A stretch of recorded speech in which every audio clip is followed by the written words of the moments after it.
Very good morning to everyone here.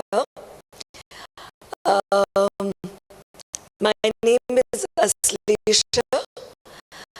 I head an organization called Lead Innovation. I've been in the field of education for about 2.5 decades, and every single day it's a new day, and every single day is a day where we're looking at how education can be transformed for the 21st century. Let me start with a short story. This is a story of a young boy who was in class 5 and was being taught about how birds fly. And the teacher went on explaining about the shape of the bird, how the bird, moves its wings, etc., etc. Interesting class, but the children could not visualize how birds fly. And so they lived near the seashore, and the teacher took them to the beach, and once again, looking at the seagulls, they studied the entire lesson on how birds fly. And when the children actually saw the seagulls lifting their wings, using their tail, that's when the entire lesson actually became clear. And I'm sure you've guessed whom I'm talking about. Have you? Okay. I'm talking about the people's president, Dr. APJ Abdul Kalam. And he constantly, in all his speeches, when he was the president, always referred and attributed his success to his teacher, Shiv Subramaniam Iyer. And that's what teachers do. And so education really is all about helping little children grow up and find their place under the sun. The challenge of living in the 21st century takes us back to the very purpose of education, of what it means and how it is connected to the world of work, and how it relates to social life. Globalization has ensured that we are no longer alone. And this interconnectedness and interdependence has ensured that we are living with a strange new reality. In this reality, it's not our own hard work that's important, but our fortunes are also connected to, say, for example, the devaluation of currency in China, or to the in Greece, or also to the ever-changing prices. The 21st century is called the knowledge century. So it is the intellectual prowess or the industries of mind which should be obviously reflected in a country's competitiveness, its advancement, and its human capabilities. So today, India is standing at a critical juncture where it has the potential to get known as a world superpower. We have the ability to actually catapult ourselves on a trajectory of high economic growth. But this economic growth really requires us to reflect about the kind of children that we are bringing up, the kind of innovativeness and creativity, the kind of knowledge and skills our human capital has.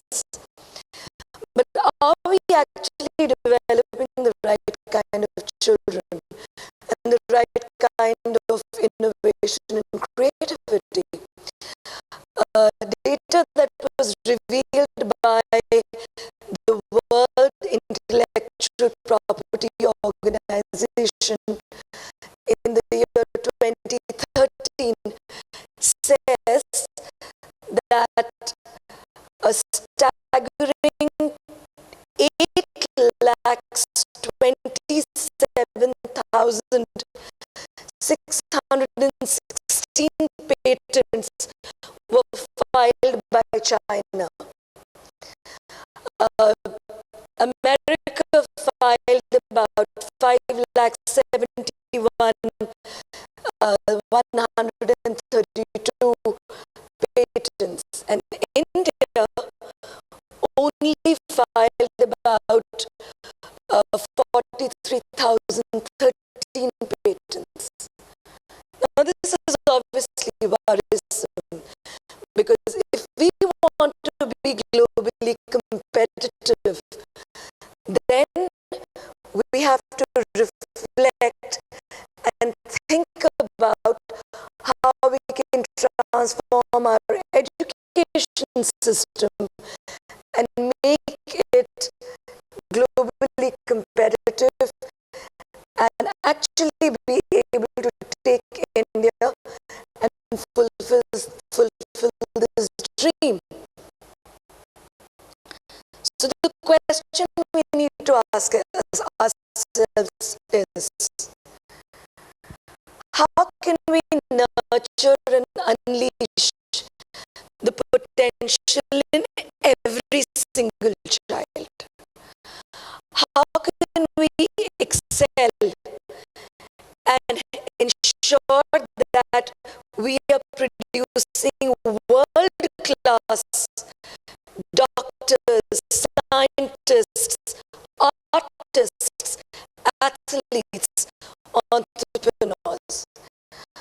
How can we nurture wealth creators instead of job seekers? And I think that's what we need to think about.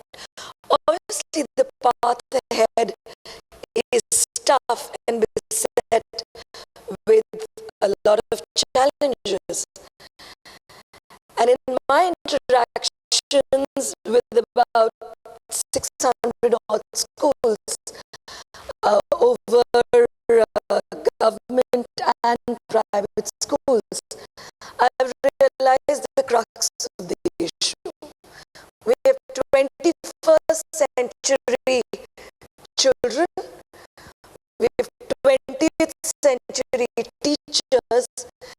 and sadly 19th century school systems. And that's where the real challenge is. So the government, of course, is doing its bit with the right to education. But today I want to talk about a new paradigm, which is the right to quality education.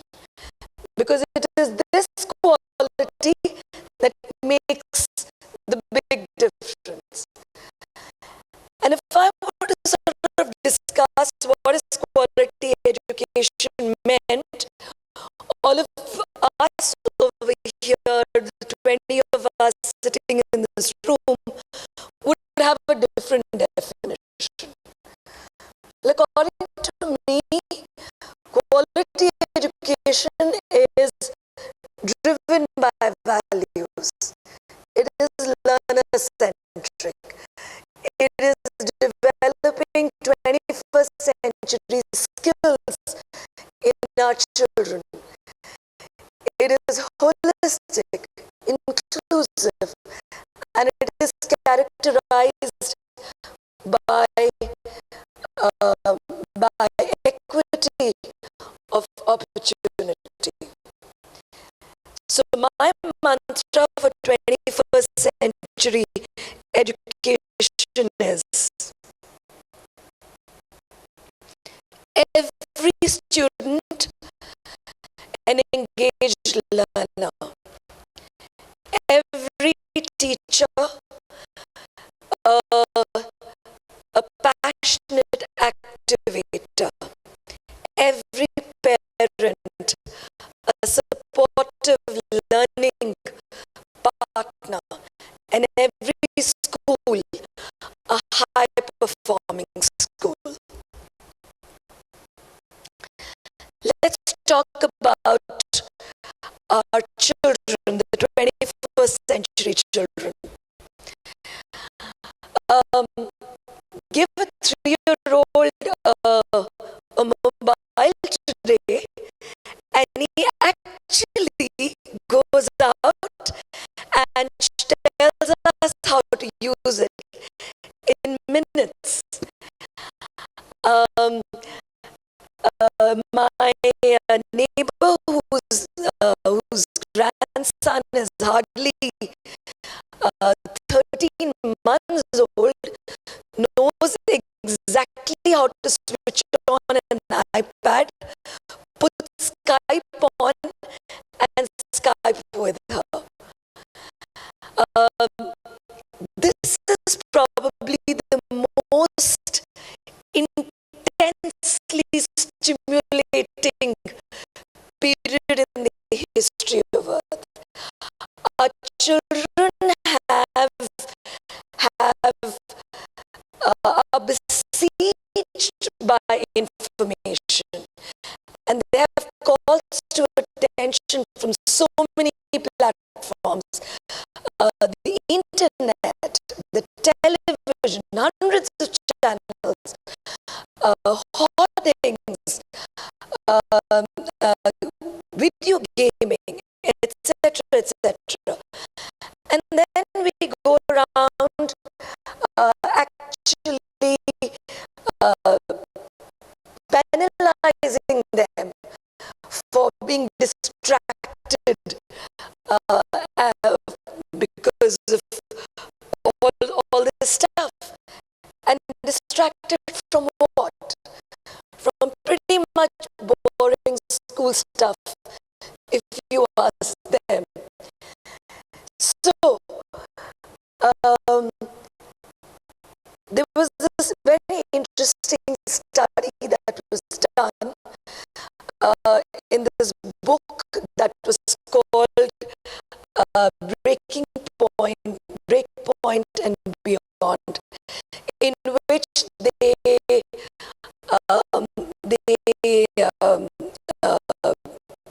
gave this divergent thinking exercise to about 1,600 people.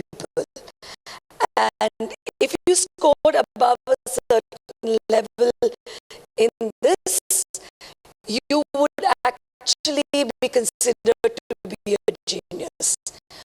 Okay, so what percentage do you think actually scored at a genius level? One thing, all these kids, all these people were kindergarten children. What do you think? What percentage would have scored on a genius level? Any guesses? 50%? Think. The answer is 98%. And this was a longitudinal research. So after 5 years, when this test was initially done, they did the test again at the age of 10. Now take a guess.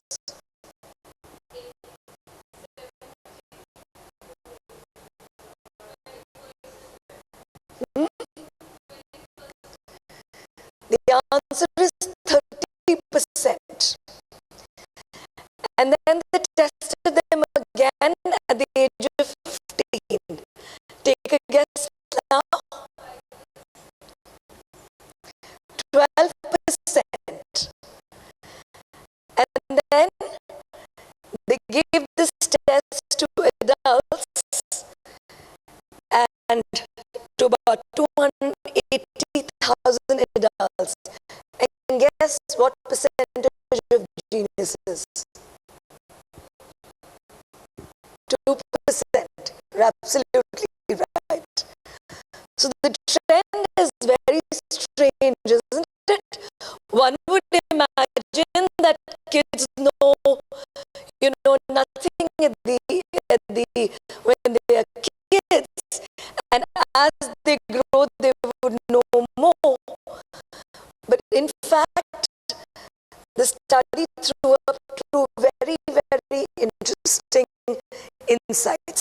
Number one was that all of us and all human beings have the innate capacity to be geniuses in divergent thinking, which is what is required for a country to thrive. Isn't it interesting?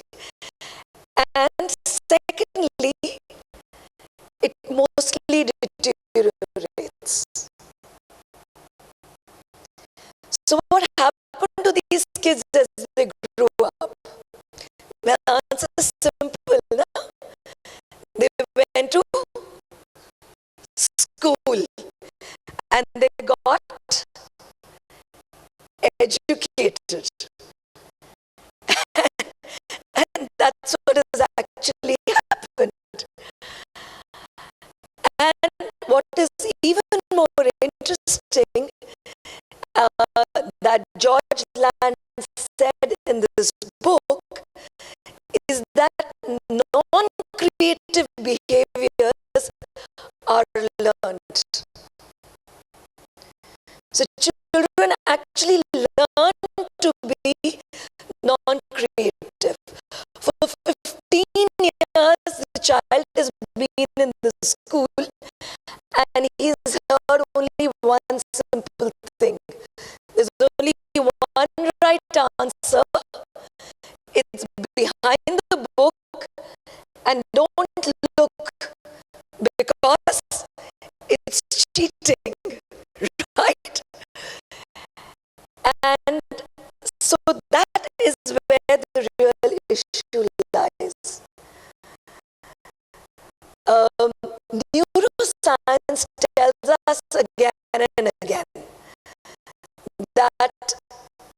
that children are born ready to learn, and the early experiences shape and predict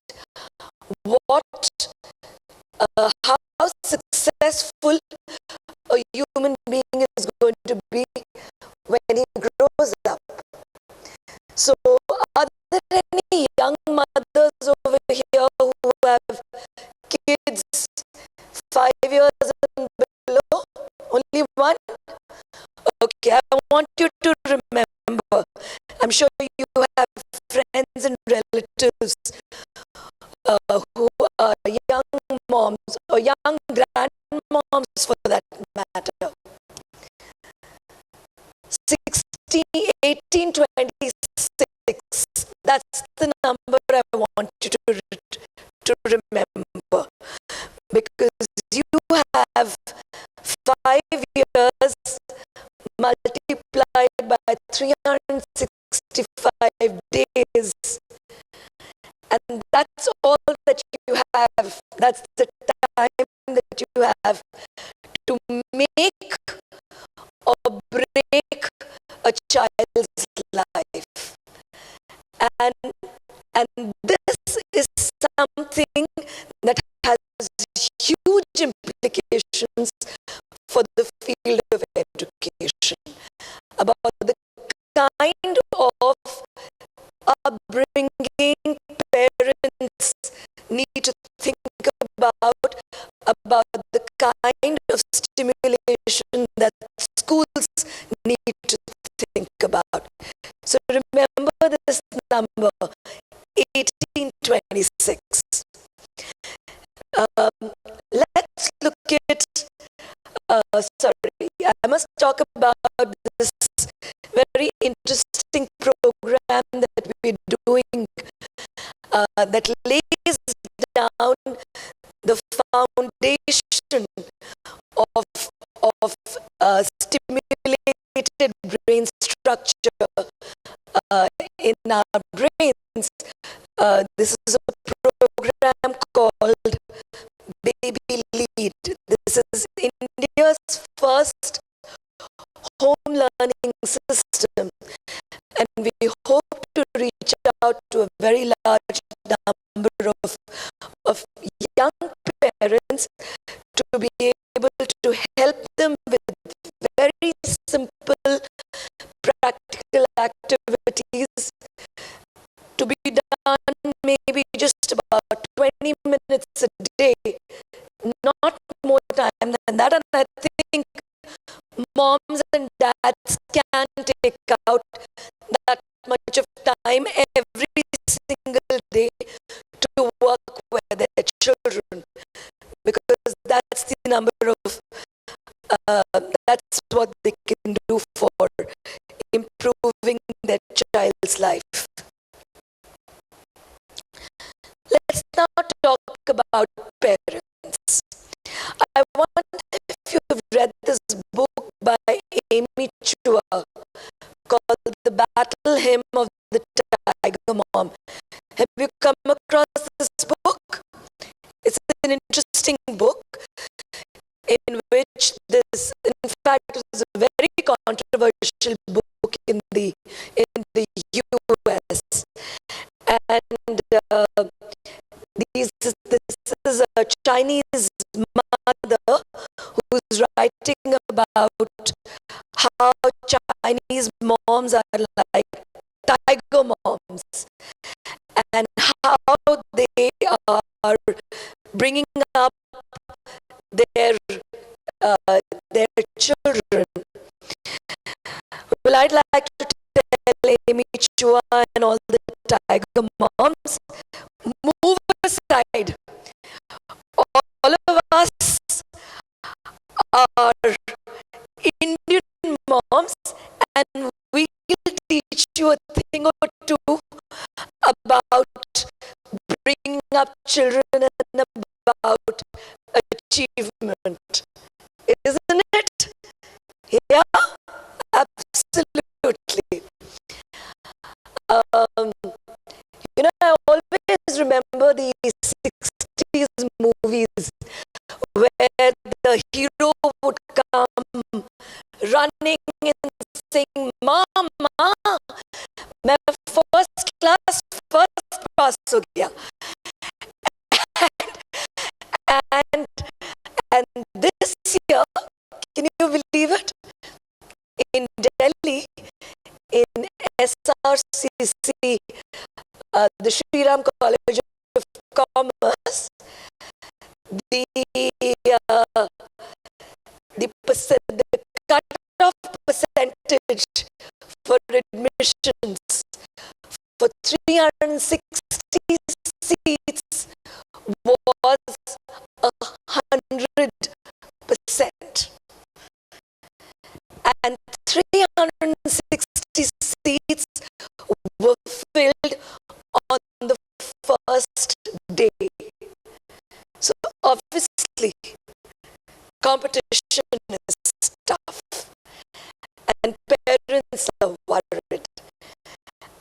The sad thing is that this competition and this worry seems to have got down somewhere into our DNA, and it seems to have taken over our lives, and we become what I call as helicopter parents, managing our child's lives from the minute that he is born, this class and there and there and there, and we are managing every moment of their time, and we are worrying, and we are pressurizing the children, and we are pushing them until the child does not know what he is good at. I had the exact same discussion happening this morning when we were at tea. As parents, we don't know what we want our children to do. And remember, it's not the child who is confused. It is the environment at home that's actually causing that confusion, because we want to push them in one direction because of our own aspirations and dreams, which may or may not have been fulfilled. And that's where the worry is. So as a part of our work, when we work with parents, we help them think of this equation. SC is equal to EH and R. It's a product of this. Any idea what SC is? Take a guess. Social, school, no. For you, yes. Think. Science, okay. I call it successful childhood. And that's a product of, or a result of, environment, high challenge, low threat, health, nutrition, health, and sleep, reading to and with the child. So that's the three things that parents can do, and then the work that we do with parents completely revolves around this. How often do we actually feed our little children in front of the TV? Which means it takes away from an important socializing exercise of sitting over dinner and talking about different things, and actually makes the child addicted to TV till there is a point in time that the child cannot eat food without the TV being present, and then we blame the TV. Remember, the brain architecture says that it is early experiences that are governing the child's behavior. So at some point in time, we are the ones who've actually instilled that habit, and then it comes back to bite us at some point in time. Let's talk about our teachers. Well, I've worked in my 2.5 decades career with about 24,000 teachers across the length and breadth of the country. And then we do a lot of work with professional development. I remember in Vandana Ma'am's school over here, we done way back in the year 2001. And it's given us an insight into what makes teachers tick. Why do they teach the way that they do? And there are some, great teachers out there. I still remember in this conference in Bangalore many years ago, we were sitting and standing and talking about the challenges in education. And Bangalore, I'm sure you would know, is full of these young entrepreneurs and fairly brash. I know some of you are from Bangalore. Yeah? One or two of you are. And there was this young CEO, very brash, and he decided to tell us what he felt was the challenge in education. So he says, well, what do you expect children to learn from people who've decided that their best bet in life is to be a teacher? You know what they say, those who can do and those who can't teach. So he turns to this teacher next to me, Mrs. Venkatraman, and he turns to her and says, "Ma'am, be honest. What do you make? As in, how much money do you make?" So Lakshmi Venkataraman runs the leading schools in Bangalore. Very, very passionate educator and a very, very known for her frankness, looks at him in the eye and says, "You know what I make? I make kids wonder.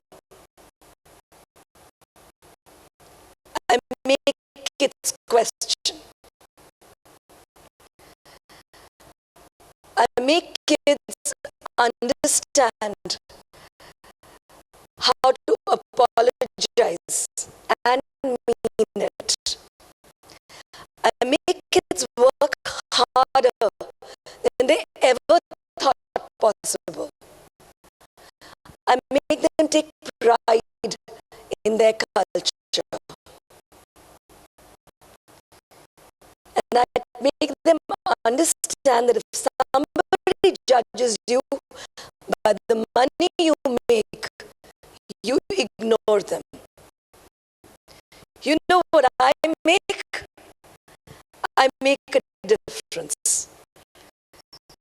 And what do you make? Software." And that's what teachers do. But when you're looking 21st century education and 21st century teachers, then you're not looking at these superb teachers. I mean, Shiv Subramaniam Iyer was an example of a great teacher without resources and yet inspiring in Abdul Kalam. But when you look at it systemically, then we need to ensure that teachers are the ones who are completely empowered, because it is these teachers who are going to make 21st century education possible in our childhood. As management, we may have great goals, but who is the one who's going to make it happen? It's the teachers. So when we work with teachers, that's the time that we're really looking at helping them to understand who are they as people. What is their own impression about themselves as teachers? How do they perceive society values their work? What do they understand and know about child development? What do they understand about the learning process? What do they understand about 21st century methodology? What do they know, and how can they actually understand that one must not write question and answers on the blackboard for children to copy out, because they are the ones who need to instill higher order thinking in children. They are the ones who need to ensure that children are working together. So all the 21st century skills that we talk about, it is the teachers who need to understand how to implement it in every single period and every day of it. So that's what is very important. Let us talk of 21st century schools. I remember the quote by Lon Waters that said, "A school is four walls with tomorrow inside." But the question is this 21st century school about four walls, about infrastructure, about facilities, about fancy air-conditioned buses? The answer is no. It's really about shared vision.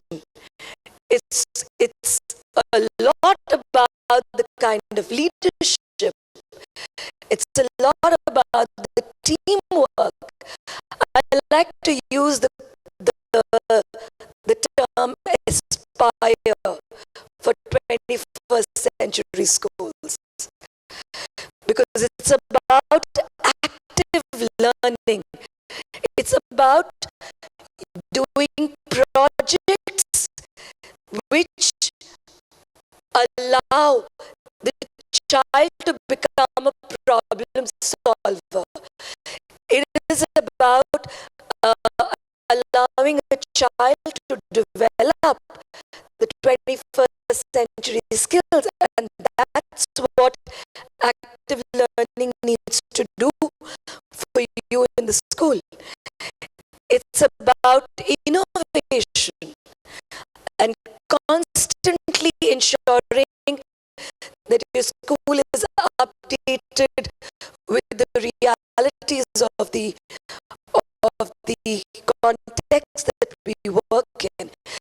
It's about the environment, a stimulating environment that we can create in our schools.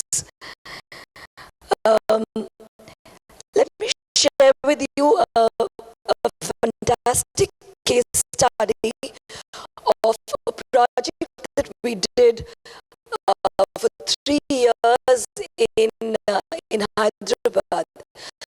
This was a project that was done in places where the people who came to the school from very, very low socioeconomic background. Mostly domestic servants, vegetable vendors, auto wallahs, daily wagers, etc., etc. Fees in the school was around 150 to 200, and I can't even begin to explain to you the kind of infrastructure that the schools had really, really abominable. I think that was a transformative moment for me, because that's when I realized that thousands and thousands, literally lakhs of children go to schools like these. And we're talking of 21st century schools. They don't even have the basics. So we started working with these schools, and across 3 years that we worked with them, they were moments that brought tears to my eyes, and we did a variety of interventions with them in terms of professional development programs, whole school audit. We worked with the leadership. We provided them with technology resources. We looked at reading programs, at communication skills, and so on and so forth. I mean, practically just about the entire gamut of interventions as possible. And then we realized that it takes very simple things to trigger. This photograph that you see over here of a grid is where what we did, a simple idea. We painted grids all across the school, and we use these grids for developing math skills. So every day a teacher was asked to write a Sudoku puzzle on these grids, and we kept chalk over there. And about 8 or 10 days later, we found that the puzzle would be over before the first break actually ended. And that's where you are. Simple, inexpensive idea to trigger math skills development.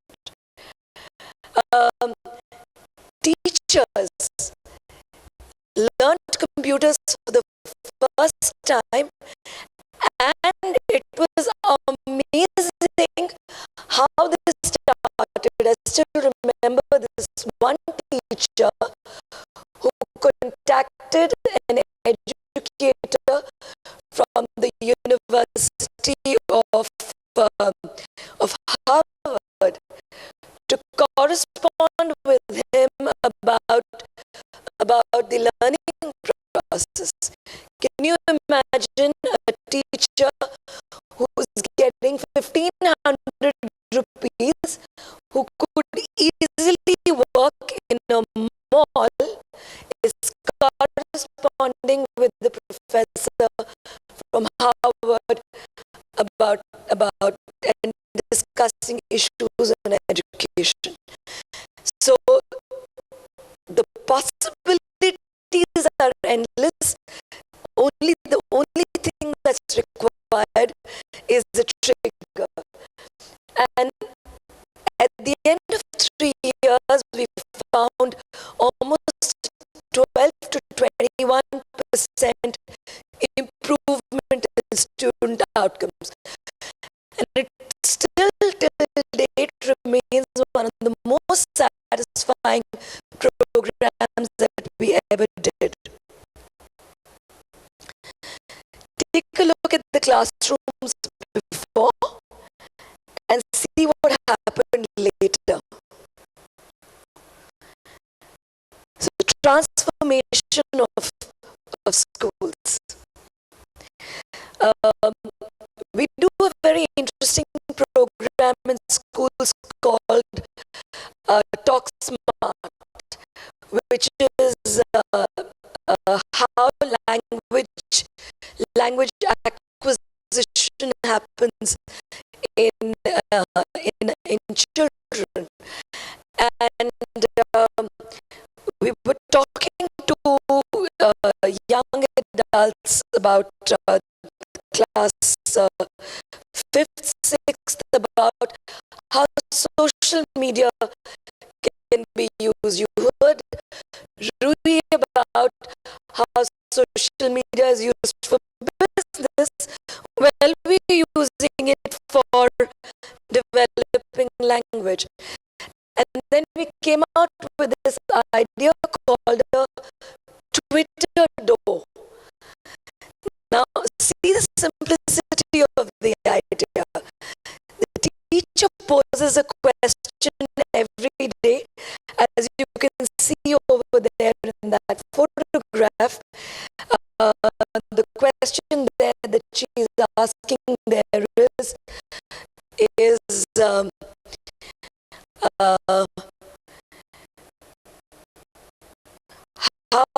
how often should changes be happening? Okay, I'm sorry, I can't read it. I'm not reading my is wearing my specs.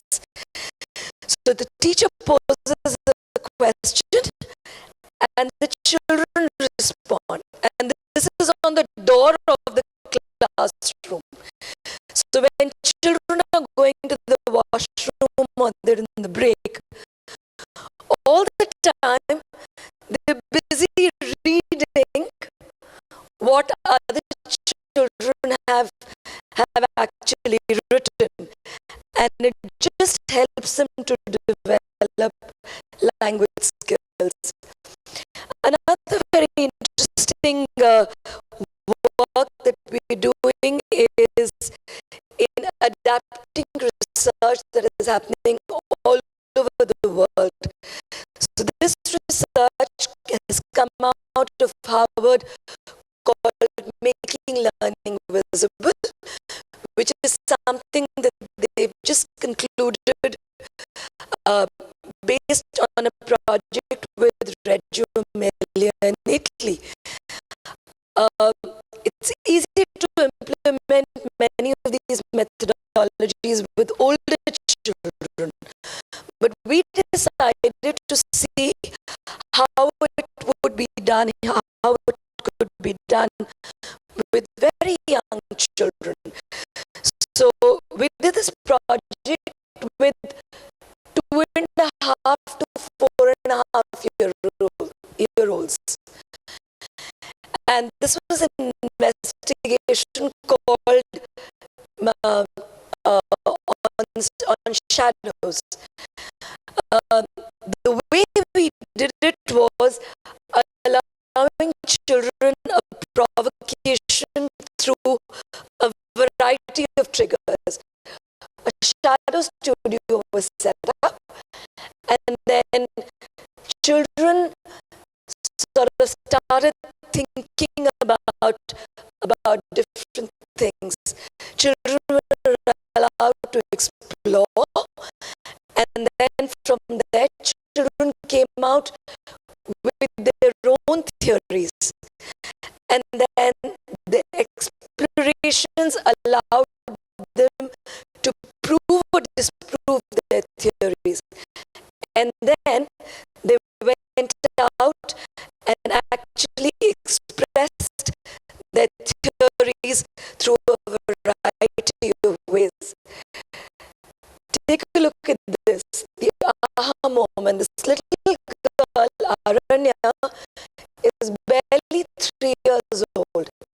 And that's when she says, we can see a shadow under the chandelier, but we can't see it when it's dark or when there's no sunlight. Now here is a child who started developing her thinking process. And when we trigger thinking process, that's when children start actually doing it. And look at the kind of theories that the kids came up with. Look at this kid who's just 2 years, 3 months. And he says, a shadow is something that walks with us. Because when they were playing outside in the sun, the shadow was going along with them.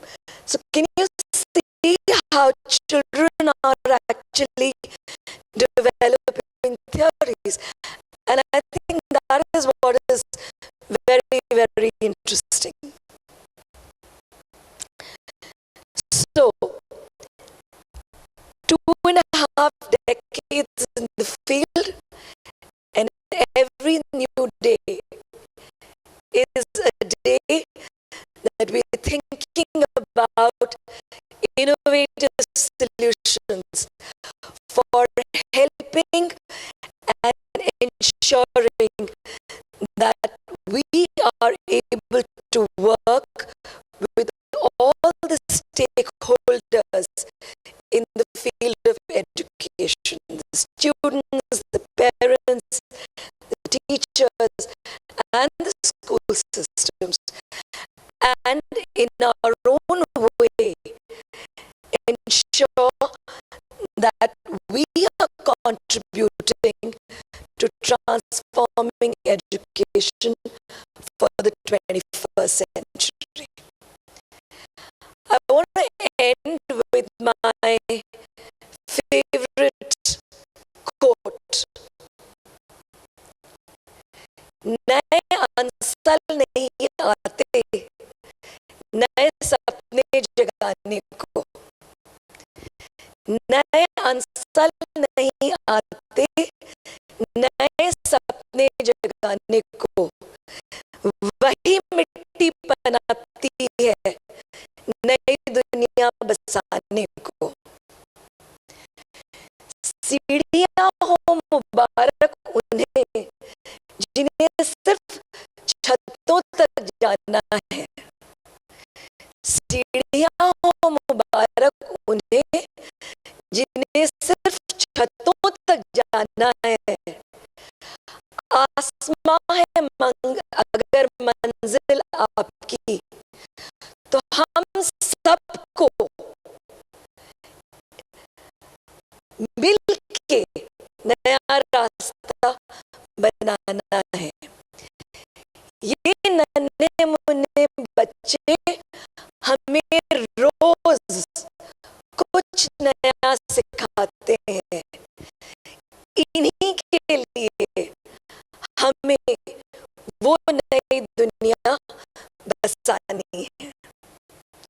Thank you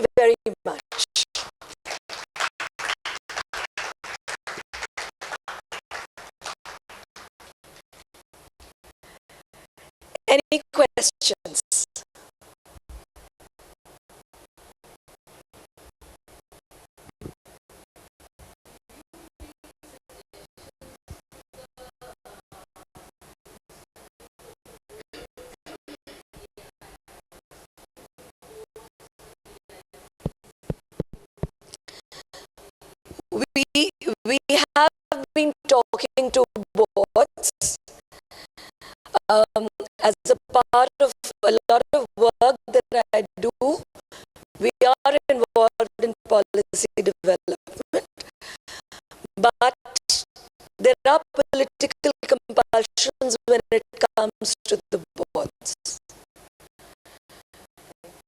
So you had the last CBSE chairman making a lot of changes in CBSE.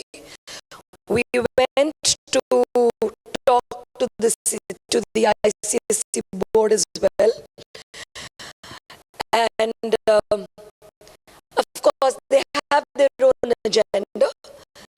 They have ICSE is currently very worried because they have dwindling number of schools, and a lot of schools are actually switching to CBSE. So I think they have their own agenda. But I think the point that I'm making is very simple. I don't think we need to wait for someone else to make the change.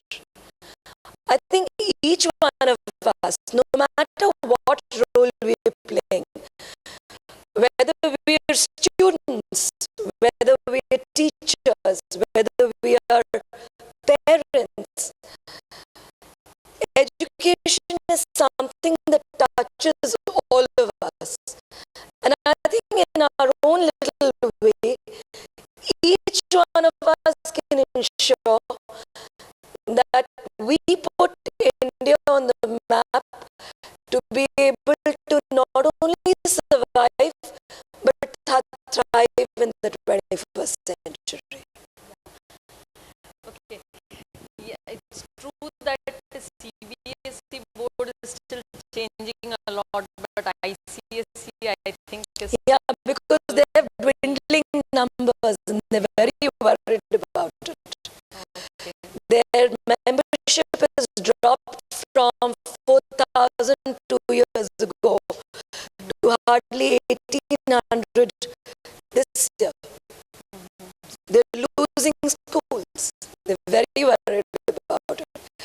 And they're not realizing that unless they reinvent themselves, and they could do it because ICC was considered to be one of the best boards till about a decade ago.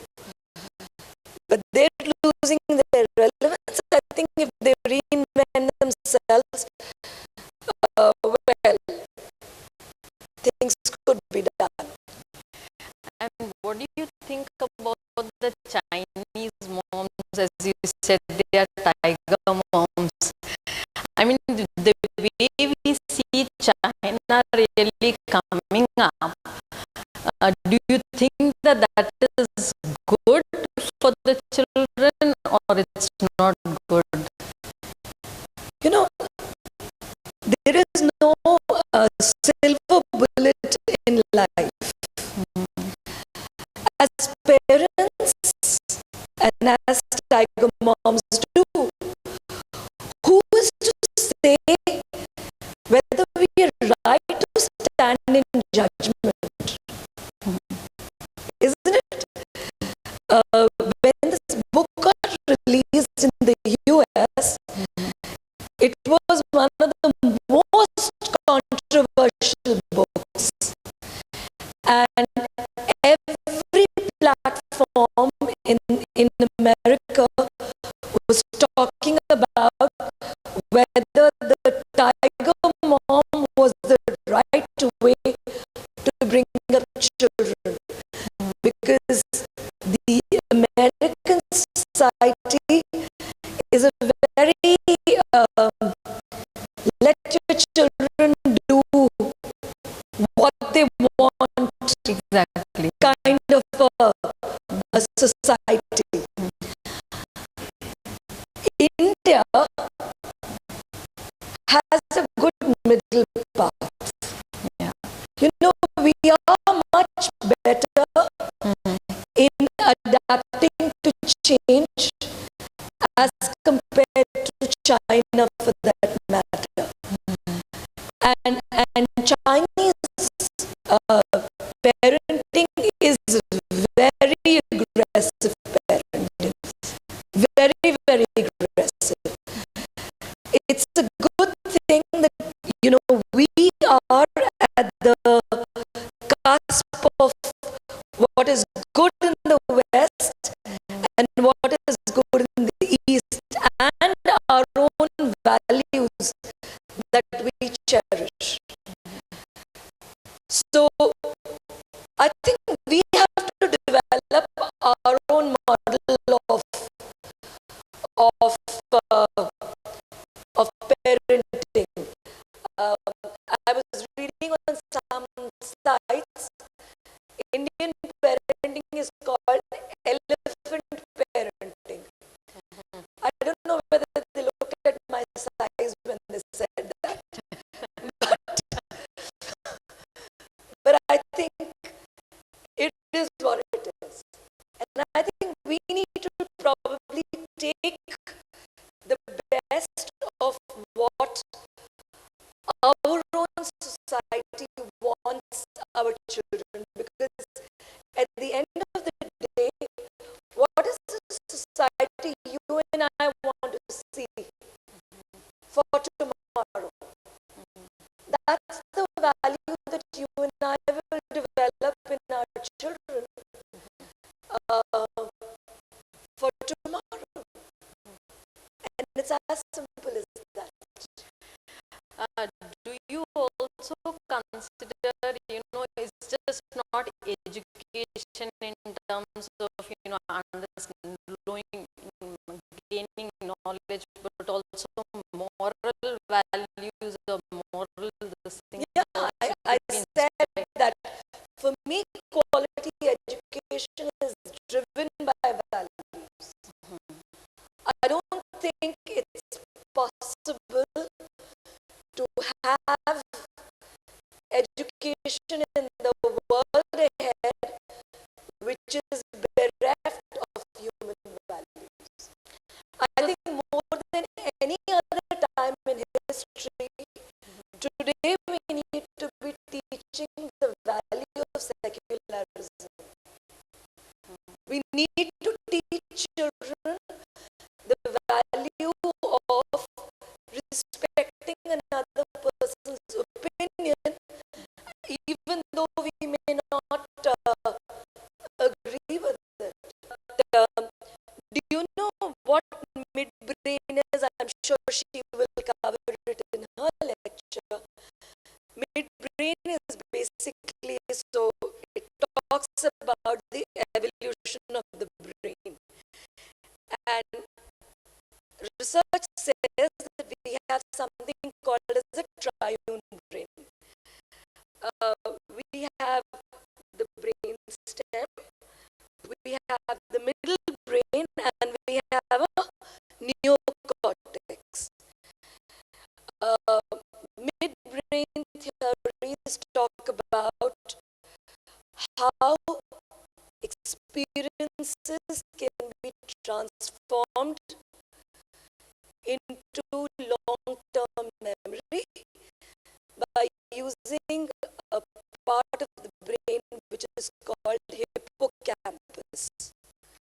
Alright?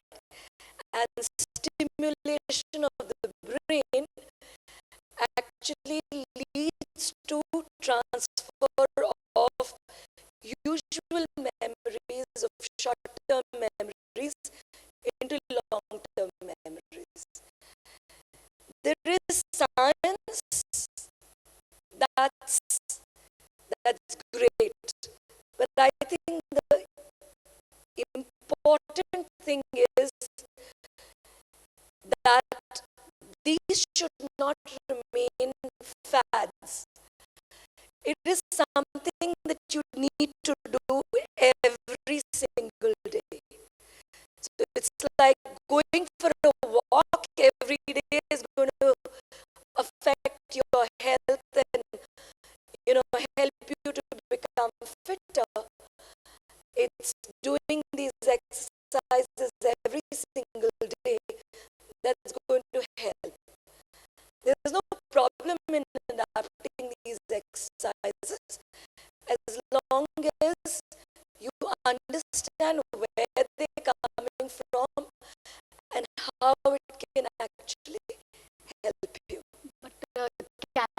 be adapted in the school, we're education doing a lot of curriculum. exercises. We do something called the brain gym, and that's based on midbrain and brain stimulation exercises. They have their value.